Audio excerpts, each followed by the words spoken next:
দেখো, ধৈর্যের একটা সীমা আছে, কখনো সীমা লঙ্ঘন করবা না। এতদিন তো টুম্পা ভাবির পেছনে ছিলে, এখন আবার সীমা আসলো কোথা থেকে? আচ্ছা, এত সন্দেহ কেন করো? তুমি কি আমারে শান্তিতে থাকতে দিবা না? জাউরাটা আমারে তো খাইছে, এখন দেখি আবার শান্তির সাথেও থাকতে চায়। हम इसका पति है, हमको सिर्फ फांसी का सजा। এই শোনো না, ভাত রান্না করছি, ভাত না পুড়ে গেছে, পোড়া গন্ধ বের হচ্ছে, আবার ভাত রান্না করি? কোনো দরকার নাই বেবি, তুমি তো জানো আমি পোড়া ভাত খুব ভালো খাই। বেশ কিছুদিন ধরে লক্ষ্য করতেছি, আমি কোনো অঘটন ঘটাইলে তুমি আমারে কিছু বলো না। কাহিনী কি বলো তো? কোনো কাহিনী নাই বেবি, শীত চলে আসছে তো তার জন্য। ম্যাডাম, আমি বিদ্যুৎ বিভাগ থেকে আসছে, আপনার মিটারে সমস্যা আছে, চেক করতে হবে।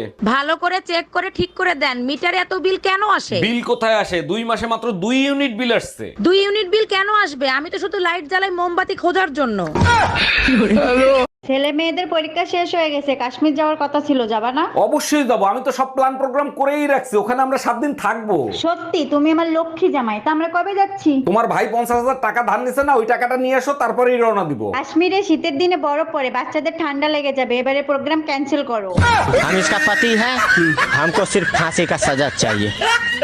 আচ্ছা বউ, আমি মরে গেলে তুমি কি করবা? কেন? আমি আমার বোনের সাথে থাকবো। ও, আমি মরে গেলে তুমি কি করবা? কেন আমিও তোমার বোনের সাথে থাকবো? যার চেহারা ভালো তার রান্নাও ভালো। এবার চেহারাটা দেখাও।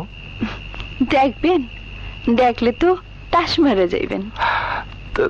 মানে তবু দেখাও। দেখেন।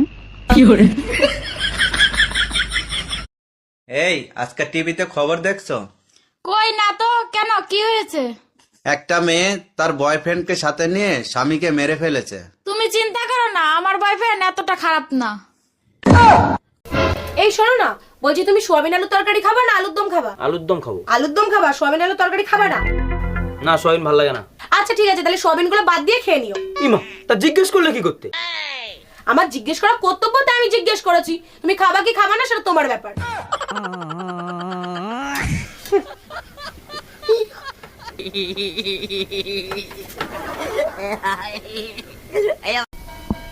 শুনেছি স্বামী স্ত্রীর সম্পর্ক নাকি ভগবান তৈরি করে দেয়, তা তোমার আমার সম্পর্ক এরকম খিটির মিটির কেন হয় রে বাবা, বুঝি না।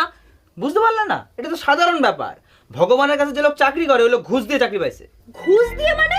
আরে ঘুষ দিয়ে মানে তোমার যেখানে পাঠানোর দরকার ছিল সেখানে না পাঠায় ভুল করে তোমার এখানে পাঠিয়ে দিছে। তার মানে?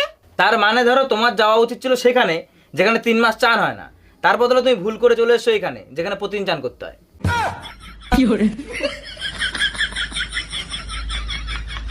এই শোনো না, মাংস খাইতে ইচ্ছা করতেছে, আজকে একটু মাংস রান্না করো না। আচ্ছা ঠিক আছে, এলাচি শেষ হয়ে গেছে, এলাচি নিয়ে আসো। শোনো, বড়দের সম্মান দিয়ে কথা বলা শেখো, এলাচি আমার মায়ের নাম। এই শোনো, আম্মা জানার নাই, শেষ হয়ে গেছে। हम इसका पति है, हमको सिर्फ फांसी का सजा चाहिए। আচ্ছা ভাবি, আমি যে আপনাকে রাতে ফোন দেই, আপনার জামাই দেখে না? জামাই দেখলে ফোন চার্জে দিয়ে রাখে। বুঝলাম না, আমি ফোন দিলে ফোন চার্জে দেয় মানে কি? আমি আপনার নাম ব্যাটারি লো দিয়ে সেভ ও করছি। আচ্ছা।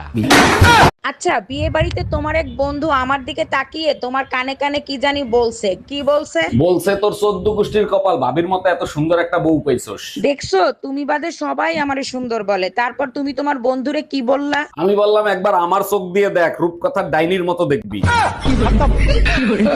যখনই বাসায় আসি তখনই দেখি তুমি রান্না করে, কেন স্বামীর সাথে 2-4টা রোমান্টিক কথা বলা যায় না? বিয়ে হয়েছে 5 বছর, 4 বছর তো তোমার সাথে রোমান্টিক কথাই বলছি, তাই না?